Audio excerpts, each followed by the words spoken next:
Well, Alfred Sams is a Georgia Tech guy, and he's a Macon guy, and we've been trying to get this for him in Sydney since we came down here. So that's as satisfying as anything, is to finally get him a Georgia Tech win in his own tournament. But it was a team effort. We had 7 guys really play well all the way through the tournament. It was a different guy each day, but positive signs for a young team for sure.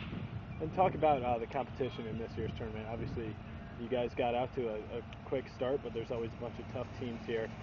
What was your sense of how the tournament field came out? Well, I think where we got away from them the first day, and that really kind of changed everything. And then we played a good back 9 today. So obviously it's a very good feel. I think we're 8 of the top 50 teams in the country here, and beat some in-state friends of ours, which is always good. So it feels really good to win.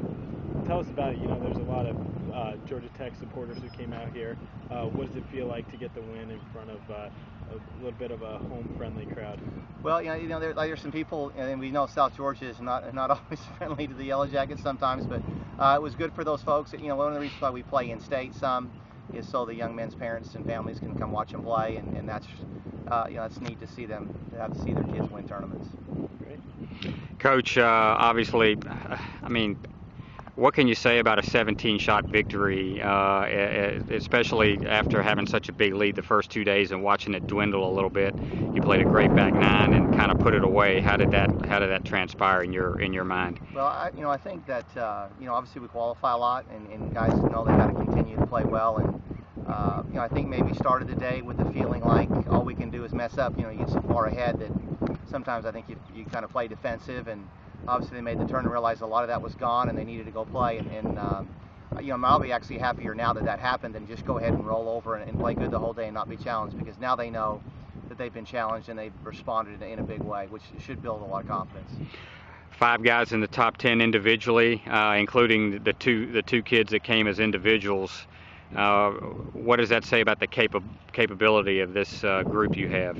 Well, we've got a lot of depth, and it's young guys, and some of them playing in their 3rd and 4th career starts in the lineup, and success breeds confidence, and the game is a game of confidence. So it's a good, it's nice to win before we go into our event, and obviously we got a tough job figuring out who's going to play in the tournament, but it's nice to see some young guys have some success early. And we talked about this earlier, the last 5 events that you've won dating back to the 2010 ACC tournament have been by extremely large margins. When you put it together, you really put it together. What's your sense of that? Well, I think you see the same things on the PGA Tour. There's just guys, there's a lot of guys that are the same, and some guys just, it's the guy that makes the most putts.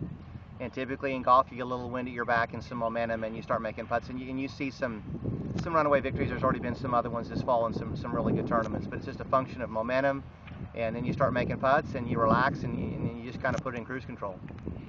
Congratulations, Coach. Thank you very much. Appreciate it, Coach. All right. Congratulations. Thank you. Y'all have a safe Appreciate trip it. back.